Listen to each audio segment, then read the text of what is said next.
My son invited me to a reconciliation dinner. I was driving to see him with hope in my heart, but a call from my lawyer turned everything upside down. Call me immediately. It's about your son. What I learned broke my heart. Before we continue, please subscribe to the channel and write in the comments what time it is where you are now. The front door slammed shut with such force that my coffee cup rattled against its saucer. Heavy footsteps thundered across my porch, deliberate, angry steps that made the old wooden boards groan in protest. I barely had time to set down my evening paper before Wayne burst through my front door without so much as a knock. "Dad, I urgently need money. You have to sell this old house and give me my share." No hello, no apology for the intrusion, just demands, delivered with the kind of aggressive desperation I'd never heard from my son before. His face was flushed red, his expensive suit wrinkled like he'd been pacing in his car for hours before working up the nerve to storm in here. I rose slowly from my reading chair, gesturing toward the kitchen with as much dignity as I could muster. "Wayne, you look upset. Let me make you some coffee and we can—" "I don't want your coffee." He swept his arm dismissively, nearly knocking over the lamp on my side table. "I want answers. I want what's rightfully mine." "Your share?" The words came out sharper than I intended. My hands trembled slightly as I gripped the back of my chair. "This is my house, Wayne. I worked my whole life for this." He laughed, a bitter, hollow sound that echoed off my living room walls. "You're gonna die soon anyway. Why do you need this huge house?" The cruelty of those words hit me like a physical blow. This was my son, the boy I'd taught to ride a bicycle in the very driveway he'd just marched up. The young man I'd walked down the aisle at his wedding. Now he stood in my home, my sanctuary, telling me I was already dead. "Wayne," I started, trying to find some trace of the son I'd raised, but he wasn't finished. He slammed his fist down on my coffee table so hard that the wooden surface jumped. "You're being selfish. Emily and I have expenses you can't even imagine. Real problems. Not just sitting here reading newspapers all day like some useless—" "Get out!" The words left my mouth quietly, but with absolute finality. Wayne stopped mid-sentence, his mouth hanging open. "I said, get out of my house!" I pointed toward the door, my fingers steady despite the rage building in my chest. "And don't you dare step foot on my property again!" For a moment, Wayne looked genuinely shocked. Maybe he'd expected me to crumble, to hand over my life's work without a fight. His face cycled through confusion, then anger, then something darker. "You'll regret this, old man." He turned toward the door, then spun back to face me one more time. "When you're lying alone in some nursing home, remember that you chose this." The door slammed behind him with even more violence than when he'd entered. Through my front window, I watched him stomp to his black BMW, rev the engine aggressively, and tear out of my driveway fast enough to leave rubber marks on the concrete. I stood there in the sudden silence, my heart hammering against my ribs. The house felt different now, contaminated somehow by the poison Wayne had brought into it. Outside, the March evening was settling into dusk, and the streetlights were beginning to flicker on along Maple Street. My legs felt unsteady, so I sank back into my reading chair. The newspaper lay scattered on the floor where I'd dropped it when Wayne first entered. The coffee in my cup had gone cold. I walked to the front door and turned the deadbolt, something I rarely did, but tonight felt different. My fingers lingered on the cool metal as I tried to process what had just happened in my own living room. The silence felt heavy, oppressive. I moved through the room slowly, my slippers shuffling against the hardwood floors. Margaret and I had refinished together 20 years ago.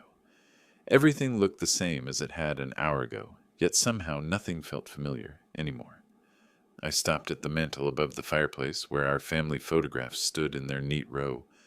Wayne's high school graduation picture smiled back at me, cap and gown, that proud expression when he'd been accepted to Ohio State. I'd worked double shifts at the engineering firm for 3 months to pay his first semester tuition. My fingers traced the silver frame. 42 years I gave him everything. College on my dime, first car, help with the mortgage when he and Emily bought their first house. The words hung in the empty air. I picked up another photo, Wayne's wedding day, his arm around Emily, both of them glowing with happiness. I'd paid for half that wedding, too. $15,000 I'd saved for my own retirement. gladly handed over because I wanted my son to have the perfect day. Moving to my reading chair, I settled into the worn leather cushions that had molded to my body over the years.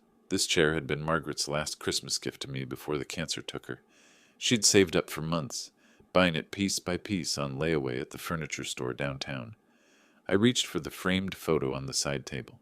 Margaret and me on our 35th anniversary, just 2 years before she passed. Her gray hair was perfectly styled, her smile genuine and warm. Margaret, if you could see what our son has become.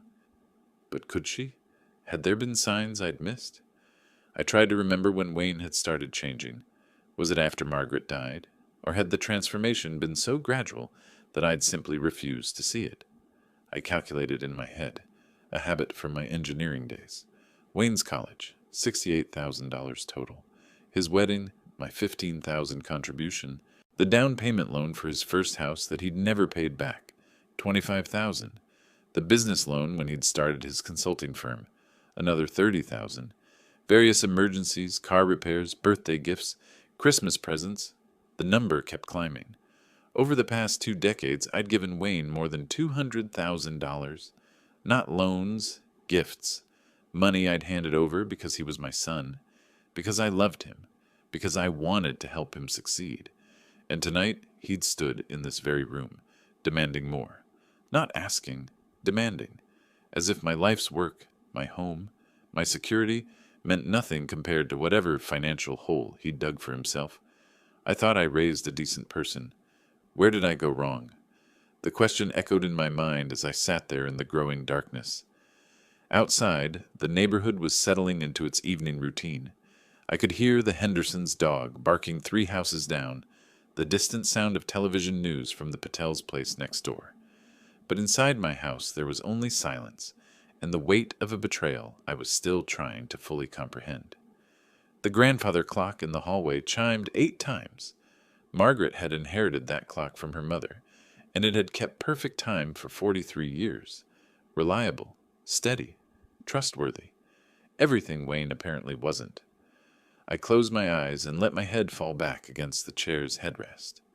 Tomorrow I would need to think clearly, to decide what this confrontation meant for my future. But tonight I just sat with the pain of discovering that the son I'd loved unconditionally saw me as nothing more than an obstacle to his inheritance. The house creaked around me, settling into night. The morning had passed quietly.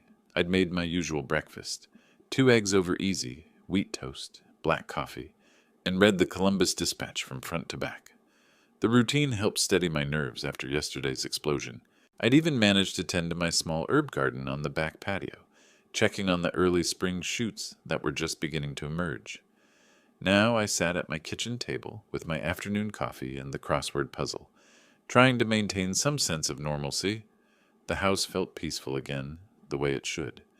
Sunlight streamed through the lace curtains Margaret had hung years ago, casting gentle patterns across the oak table. When the phone rang, I glanced at the caller ID and felt my stomach tighten. Wayne. I let it ring twice more, my hand hovering over the receiver. Part of me wanted to let it go to voicemail, to maintain the boundary I'd drawn last night. But another part, the part that had been his father for 42 years, couldn't ignore the call. Hello? Dad, I want to apologize for yesterday. I was wrong. The voice was different, softer, contrite in a way that Wayne rarely sounded. I sat up straighter in my chair, my grip tightening on the phone. Wayne?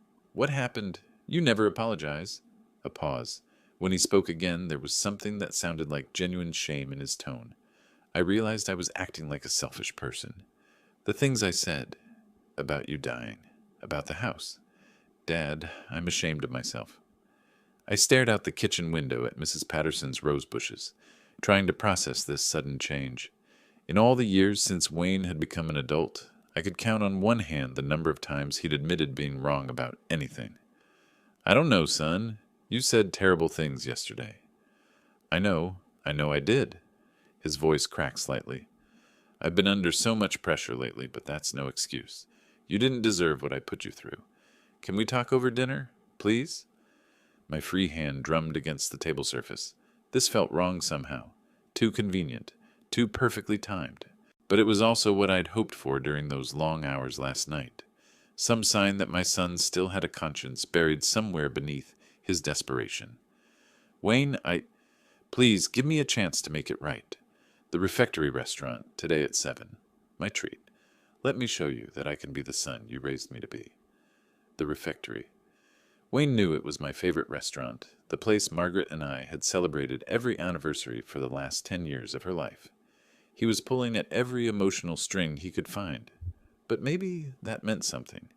Maybe it meant he remembered what mattered to me, that some part of him still cared about making things right between us. I looked around my quiet kitchen, at the empty chair across from me where Margaret used to sit for our afternoon conversations. The loneliness I usually kept at bay came rushing back, the reality of eating every meal alone, of having no one to share the small moments of each day. "All right," I heard myself saying, "but this is your last chance." "Thank you, Dad. Thank you so much. 7 o'clock at the refectory. I promise you won't regret this."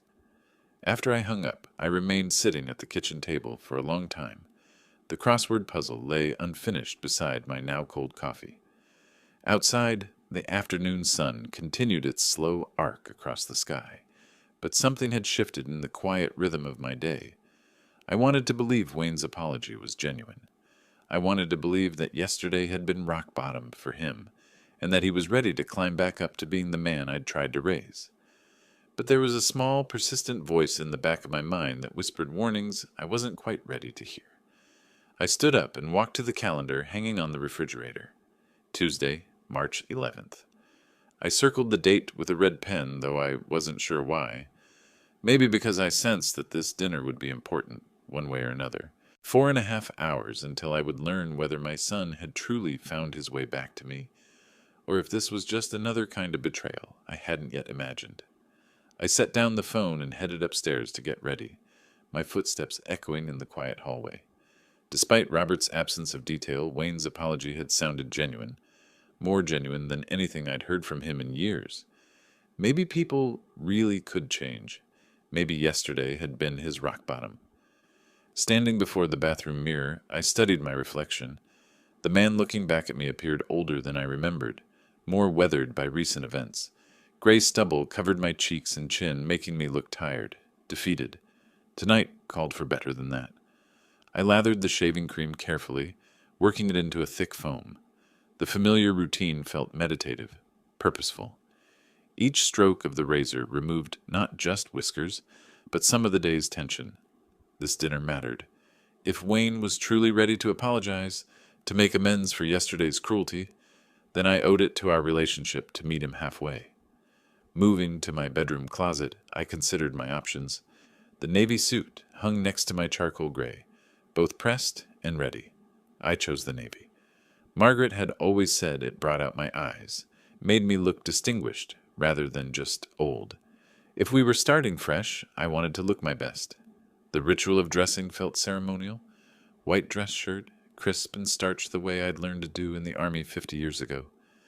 As I knotted my tie, I caught sight of Margaret's jewelry box on the dresser. She'd kept my cufflinks there, the silver ones her parents had given me for our wedding. 2 ties lay across the bed, burgundy and blue. The burgundy matched my favorite pocket square, but the blue had been Margaret's preference. "Makes you look trustworthy," she'd always said. Tonight, I chose trust. I chose the blue. At Margaret's dresser, I opened the small bottle of cologne she'd given me for our 25th anniversary. The scent transported me instantly. Christmas morning, 1982, Margaret laughing as I tried to act surprised by the gift I'd seen her wrap 3 days earlier. "For special occasions," she'd said, kissing my cheek. Tonight felt special, in its own complicated way. I applied the cologne sparingly to my wrists and neck. Margaret would be happy to see us together again. She'd always believed in second chances, in the possibility of redemption. "People make mistakes, Columbus," she'd say after particularly difficult days with teenage Wayne. "What matters is whether they learn from them." My wallet sat on the nightstand, thick with the month's pension check I'd cashed yesterday. I counted the bills, more than enough for dinner at the refectory, even if I insisted on paying despite Wayne's offer. Old habits die hard, and I'd been picking up checks for my children their entire lives. Keys in hand, I checked my reflection one final time. The man in the mirror looked presentable, dignified, ready to give his son another chance. Maybe I judged Wayne too harshly. People can change. Tonight will be a fresh start for our family. Walking toward the bedroom door, I felt something I hadn't experienced since before Margaret's death. Hope. Real hope that our family might heal, that the harsh words of yesterday could be forgiven and forgotten. Wayne was still my son, regardless of his mistakes. And sons, I reasoned, deserve the benefit of doubt from their fathers. I reached for the light switch, ready to head downstairs and drive to what I hoped would be our reconciliation. I reached for my coat hanging by the front door when my phone buzzed against my chest pocket. The sound cut through my optimistic mood like a blade through silk. I almost ignored it. Whatever message had arrived could wait until after dinner.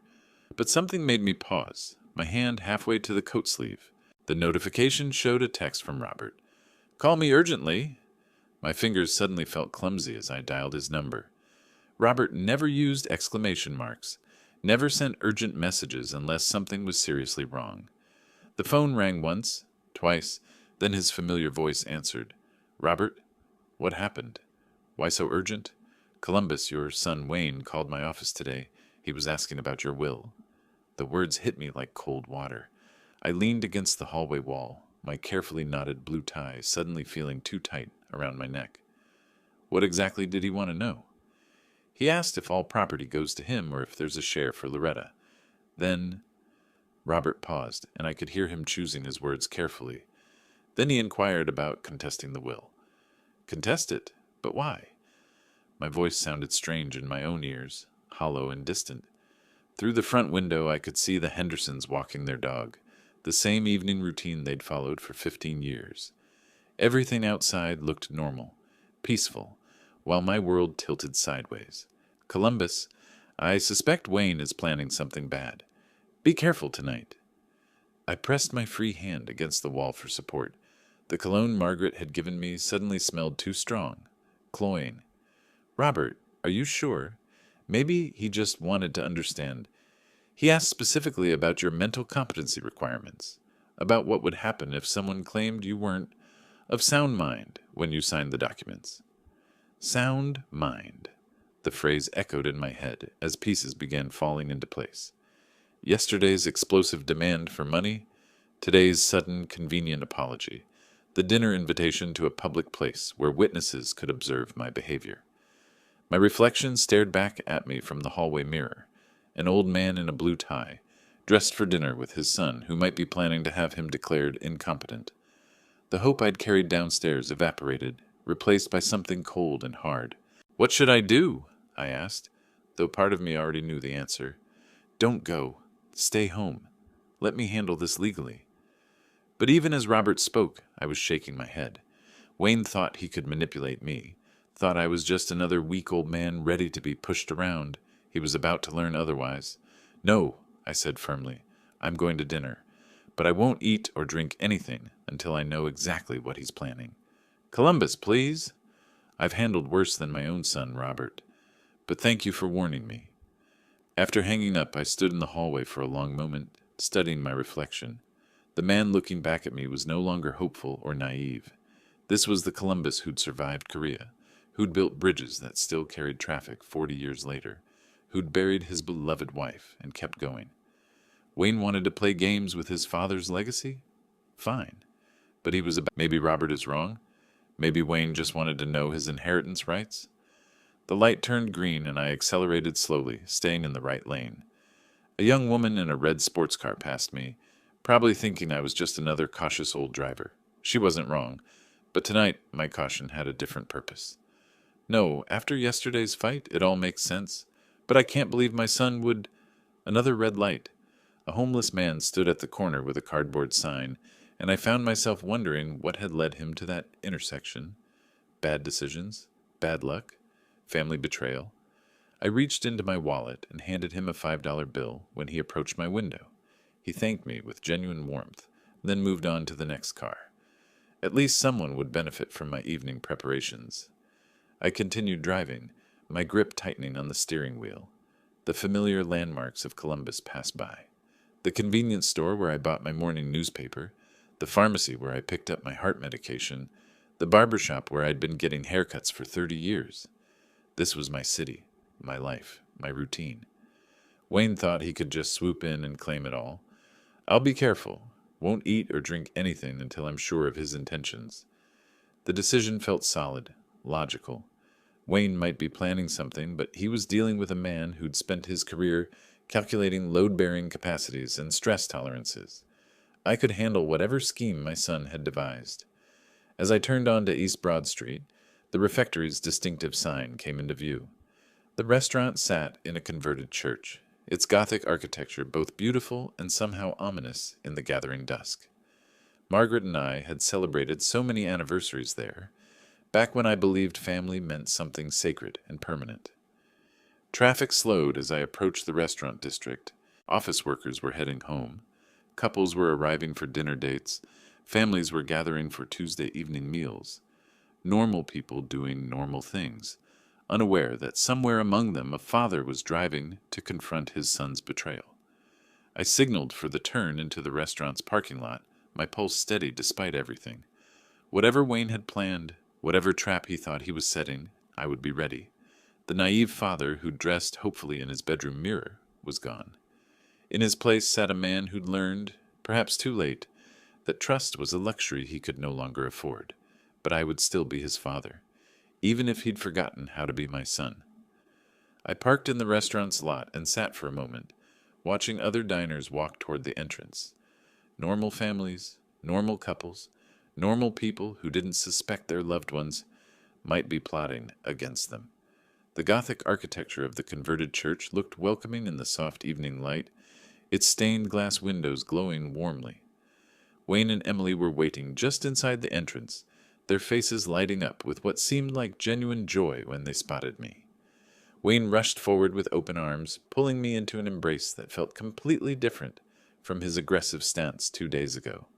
"Dad, how wonderful that you came. I've been thinking about our relationship all day." Emily joined us, her smile radiant as she took my arm.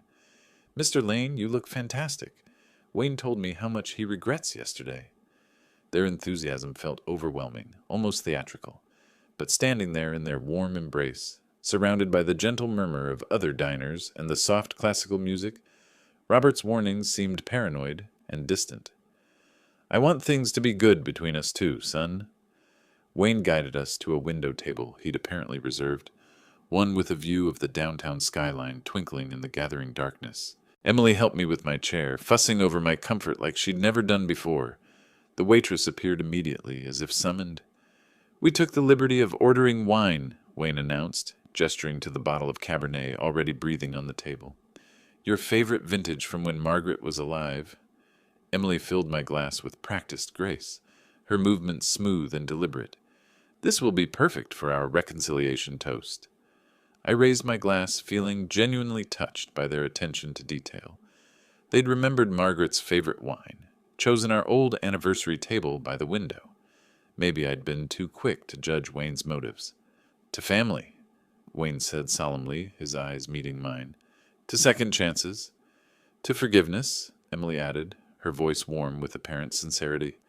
The wine tasted exactly as I remembered. Rich, smooth, with hints of cherry and oak that Margaret had always identified for me. As we talked, Wayne seemed like his old self, the son who'd once helped me build a treehouse in our backyard, who'd called me every week during his college years. When the appetizers arrived, Emily pushed the bruschetta toward me. "Wayne said this was your favorite here. The tomatoes are from the chef's garden." Course after course appeared, each dish seemingly chosen with my preferences in mind.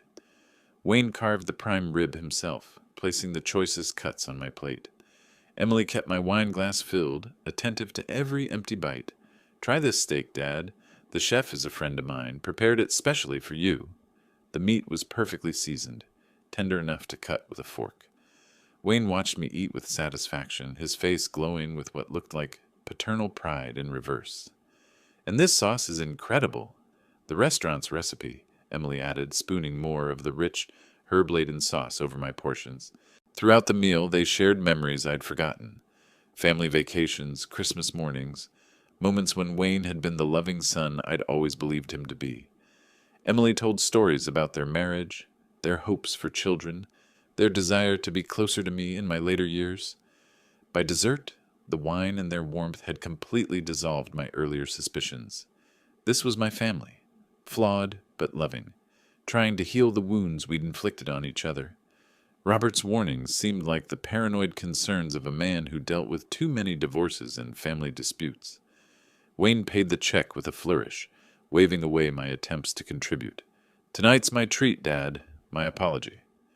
Walking to the parking lot, I felt lighter than I had in months. The cool March air was crisp and clean, carrying the promise of spring. Wayne and Emily hugged me goodbye with what felt like genuine affection. "Let's do this again soon," Wayne said, his hand warm on my shoulder. I drove home with the windows down, humming along to an oldies station.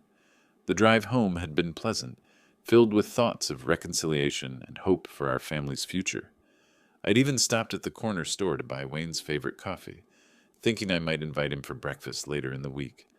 The house felt welcoming when I returned, no longer the fortress I'd retreated to after yesterday's confrontation. I settled into my reading chair with the evening news, feeling more content than I had since Margaret's death. The wine from dinner had left me relaxed, almost drowsy. Around 10 o'clock, I made myself a cup of chamomile tea and considered calling Robert to tell him his concerns had been unfounded. That's when the first wave of nausea hit. It started as mild queasiness, the kind you might blame on eating too rich a meal too quickly. I'd certainly indulged more than usual tonight, but within minutes the discomfort escalated into sharp, cramping pains that doubled me over in my chair. Something was wrong. Very wrong. I stumbled to the kitchen sink as bile rose in my throat, my legs suddenly unsteady beneath me. The cramping intensified, sending lightning bolts of agony through my abdomen. This wasn't indigestion from too much prime rib. The vomiting started without warning, violent retching that left me gasping and shaking. Between spasms, my mind raced backward through the evening. The wine Wayne had chosen, Emily's insistence that I try everything, the sauce she'd kept spooning onto my plate. Robert's warning echoed in my head. "Columbus, I suspect Wayne is planning something bad." My hands trembled as I reached for the kitchen phone, each movement requiring enormous effort. The numbers on the keypad blurred as another wave of nausea crashed over me. I could barely hold the receiver steady. 911, what's your emergency? Hello, emergency services? I'm very sick. I think I've been poisoned. Address is 1247 Maple Street. Sir, stay on the line. What are your symptoms? Severe stomach pain, vomiting, dizziness. I ate dinner out tonight, and... Another spasm cut off my words. Sir, can you stay conscious? A crew is already heading to you. The dispatcher's voice seemed to come from very far away. I slumped against the kitchen counter, the phone sliding from my grip. Through the haze of pain, one thought burned clear. My son had tried to murder me. The sound of sirens grew louder outside. Red and blue lights flashed through my front windows, painting the familiar walls in emergency colors. Heavy footsteps approached the door. Mr. Lane, Columbus Fire, and EMS were coming in. A paramedic appeared at my side, a young woman with kind eyes and steady hands. She checked my pulse, shined a light in my eyes, asked questions I could barely answer. "Mr. Lane, can you hear me? We're taking you to the hospital." As they lifted me onto the stretcher, I caught sight of my reflection in the hallway mirror. The man looking back was pale, aged years in a single evening, but beneath the physical distress, his eyes burned with something harder than pain. Understanding. The ambulance pulled away from Maple Street, carrying me toward Mount Carmel East Hospital, and away from the house where I'd lived, in innocent trust of my family, for too long. Consciousness returned gradually, accompanied by the steady beeping of monitors and the antiseptic smell that defined hospital existence. Sunlight filtered through Venetian blinds, casting narrow strips across starched white sheets. My mouth felt cotton dry, and an IV line snaked from my left arm to a bag of clear fluid hanging beside the bed. I tried to sit up, but weakness kept me horizontal. The events of last night rushed back. Dinner, sickness, ambulance, the betrayal that had nearly killed me. "Mr. Lane, you're awake?" A woman in a white coat entered, carrying a tablet, and wearing the expression doctors reserve for delivering serious news. She was perhaps 50, with graying hair pulled back and intelligent dark eyes that suggested both competence and compassion. "How are you feeling? You were brought in critical condition last night." "What happened to me, doctor?" "I'm Dr. Patel, your attending physician. We've been running tests all night." She pulled a chair close to the bed, sitting down with the deliberate movements of someone preparing for a difficult conversation. "Tests show presence of a strange substance in your bloodstream. Ricin. It's a plant-based poison derived from castor beans." The word hit like a physical blow. Ricin. Not some accidental food poisoning or sudden illness. Deliberate murder. But where could I have? The pieces fell into place with horrible clarity. "Oh, my son, that scoundrel tried to kill me." Dr. Patel's eyebrows rose slightly.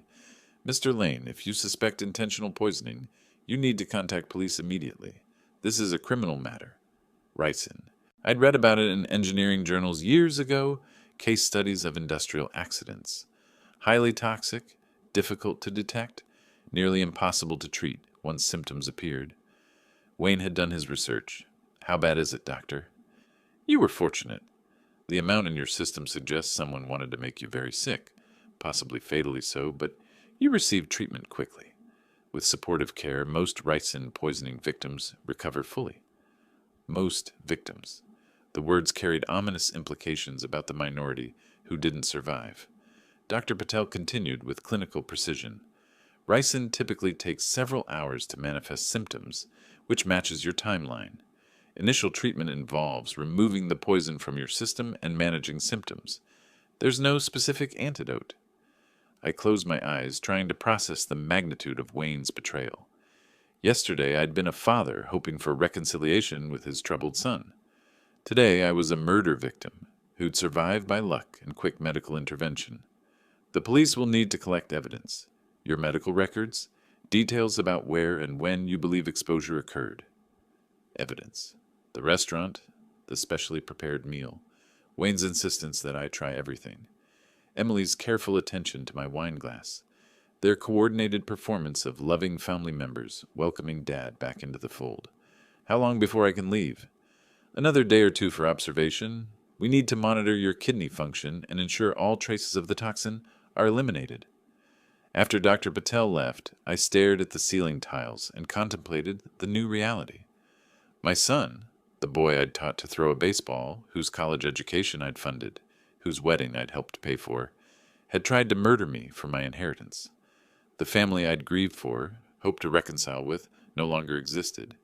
In its place stood cold-blooded killers who saw me as nothing more than an obstacle to their financial security. Wayne thought he was dealing with a helpless old man. He was about to discover just how wrong he could be. The taxi dropped me off at the Columbus Police Department's main building on Marconi Boulevard. Dr. Patel's discharge papers and medical records sat in a manila envelope tucked under my arm, evidence that would put my son behind bars where he belonged. The fluorescent lights in the lobby buzzed overhead as I approached the front desk, where a uniformed officer looked up from his computer screen. "I need to report an attempted murder," I said, my voice steady despite the magnitude of the words. Within 15 minutes, I was seated across from Detective Sarah Mitchell in a small interview room that smelled of coffee and disinfectant. She was a woman in her mid-40s, with graying hair, pulled back in a practical bun, and eyes that had seen enough family violence to take my case seriously from the start. "Mr. Lane, please tell me in detail about last night's events." I spread the hospital documents across the scratched metal table between us.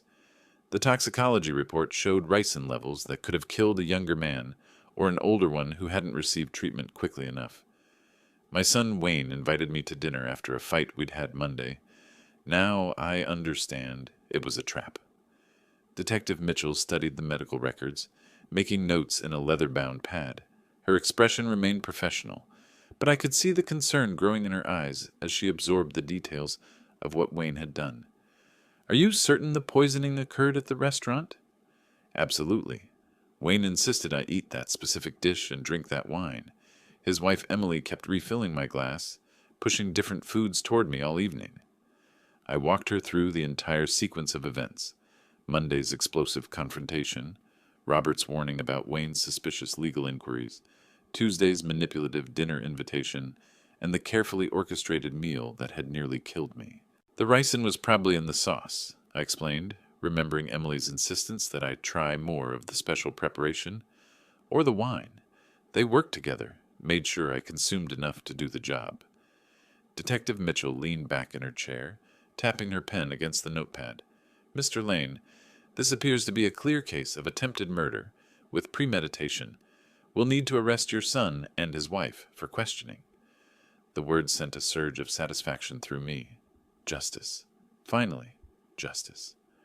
Wayne's been desperate for money, drowning in debt from bad cryptocurrency investments. He called my lawyer asking about my will, specifically about contesting it if I were declared mentally incompetent. That establishes motive, Detective Mitchell said, making another note. Along with the medical evidence and your testimony, we have grounds for immediate arrest. She explained the process. Arrest warrants would be issued within hours. Wayne and Emily would be taken into custody, and a prosecutor would review the case for formal charges.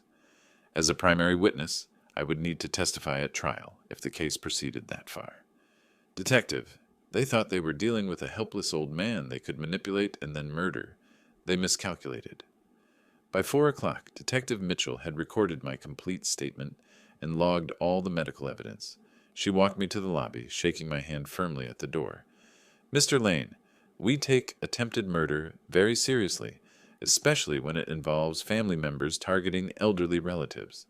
Your son and daughter-in-law will be in custody by tonight. I walked out of the police station into the late afternoon sunlight, feeling lighter than I had since before Margaret's death. The legal machinery was in motion now, grinding toward the justice Wayne thought he could avoid. 2 days had passed since Wayne and Emily were arrested at their suburban home, led away in handcuffs while neighbors watched from their doorways. The local news had picked up the story. Son attempts to poison father for inheritance, and my phone had been ringing constantly with reporters and distant relatives expressing shock. I ignored them all. Today I had business to finish. Robert's law office occupied the second floor of a brick building downtown, its walls lined with legal volumes and certificates that spoke of decades of practice. He'd been my lawyer for 15 years, handling Margaret's estate and my retirement planning. Today he would help me rewrite the future. Columbus, are you sure you want to completely exclude Wayne from the will? I sat across from him at the mahogany conference table where we'd signed so many documents over the years. The new will lay open between us, its pages crisp with legal language that would strip Wayne of every cent he'd expected to inherit. Absolutely. A person who tried to kill me doesn't deserve a cent. Robert adjusted his reading glasses, reviewing the document one more time. We'd spent an hour going through every asset, every bank account, every possession I owned. The house on Maple Street, the retirement savings Margaret and I had accumulated over 40 years, the life insurance policies and pension benefits, everything would go to Loretta. The entire house, savings, pension funds, everything goes to Loretta. That's right. Loretta has always been a good daughter. My mind went to my daughter, who taught 3rd grade at Wilson Elementary and had never asked me for anything beyond birthday gifts for her children. She didn't even know about Wayne's arrest yet.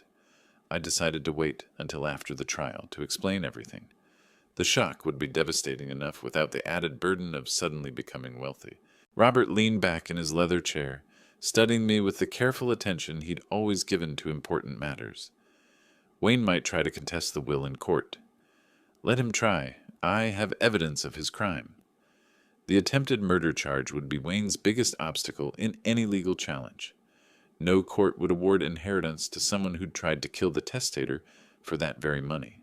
The medical evidence alone would destroy any contest he might file. We'll include specific language about the criminal charges, Robert explained, making notes in the margins. That way, even if he's acquitted on a technicality, the will explicitly states your reasons for disinheritance. I watched him work, remembering all the times he'd helped our family through legal complexities. He'd handled Margaret's medical directives during her final illness, helped us set up trusts for the grandchildren's education, guided us through tax planning that had preserved our modest wealth. Now he was helping me ensure that wealth went to someone who deserved it. The signing ceremony took place at 2 o'clock, with Robert's secretary and paralegal serving as witnesses. I read through every page of the new will, confirming that Wayne Lane was mentioned only to be explicitly excluded from any inheritance whatsoever. My signature felt different this time. Not the shaky hand of an old man making routine legal updates, but the firm declaration of someone taking control of his legacy. The notary's seal made it official. Wayne would get nothing. "The will is now legally binding," Robert said as we shook hands. "Wayne's attempted murder has cost him everything he thought he'd inherit." Walking to my car, I felt the satisfaction of a man who'd outmaneuvered his would-be killer. Wayne had gambled his inheritance on one deadly dinner and lost it all. The month since changing my will had passed in a blur of legal preparation. Wayne and Emily had been denied bail. Flight risk, the judge had determined, so they'd spent the weeks before trial in county lockup. Robert and I had met repeatedly with the prosecutor, reviewing evidence and preparing for what promised to be a straightforward case. This morning, Loretta sat beside me in the courthouse hallway, her face still pale with shock from learning about her brother's crime. I'd told her everything 3 days ago, including her new status as my sole heir. She'd cried for an hour, grieving the brother she'd thought she knew. "Dad, I still can't believe Wayne would do something so horrible," she whispered as we waited for our case to be called. "People change, sweetheart. Sometimes they become strangers wearing familiar faces." The courtroom was smaller than I'd expected, with worn wooden benches and fluorescent lighting that cast harsh shadows across the proceedings. A handful of spectators filled the gallery, mostly reporters and curious court watchers, drawn by the sensational nature of the case. Wayne and Emily sat at the defendant's table with their court-appointed lawyers, both looking haggard from their month in custody. Wayne had lost weight, his expensive suit hanging loose on his frame. Emily kept her head down, avoiding eye contact with anyone. "Mr. Lane, please tell the court about the events of March 11th. The prosecutor, a sharp woman in her 30s named Jennifer Walsh, guided me through my testimony with practiced efficiency. I recounted the entire sequence: Wayne's desperate demands for money, his manipulative dinner invitation, the poisoning that had nearly killed me. Your Honor, my son invited me to dinner with the intention of poisoning me for my inheritance." In the witness box, I felt calm and focused. This was my moment to ensure justice, to make certain that Wayne's crime received appropriate punishment. The jury listened intently as I described the ricin poisoning, the hospitalization, the realization that my own son had tried to murder me. Tests confirmed the presence of ricin in the victim's system, the prosecutor announced, presenting Dr. Patel's medical reports to the jury. Wayne's lawyer attempted a defense of accidental poisoning, some far-fetched story about contaminated restaurant ingredients. But the evidence was overwhelming. Wayne's inquiries about my will, his financial desperation, the coordinated behavior at dinner, Emily's careful attention to my food and drink. When the jury returned after 2 hours of deliberation, their faces were grim. "Wayne Lane and Emily Lane, the court finds you guilty of attempted murder in the first degree." Wayne's composure finally cracked. "Dad, I didn't mean... It was an accident." I looked at him across the courtroom, this stranger who'd once been my son. "An accident? You asked about my will the day before poisoning me." The judge sentenced them each to 15 years in prison, with possibility of parole after 10. Wayne would be 77 when he got out, if he lived that long. Emily, 65. Their lives effectively over, their futures destroyed by their greed. Loretta and I walked out of the courthouse together, leaving Wayne and Emily to begin their journey to state prison. The April sun felt warm on my face, promising renewal and fresh beginnings. "What happens now, Dad?" "Now we live, sweetheart. We live with integrity, the way your mother would have wanted." Justice had been served. My family's betrayer would spend the rest of his productive years behind bars, while my loyal daughter would inherit everything I'd worked to build. The moral order had been restored, and I could finally rest easy, knowing the right person would carry on our family legacy. Wayne had gambled everything on one poisonous meal. In the end, he'd lost far more than my inheritance. He'd lost his freedom, his future, and any claim to being called my son. If you like this story, please like this video, subscribe to the channel, and share your impressions of this story in the comments. To listen to the next story, click on the box on the left. Thank you for watching.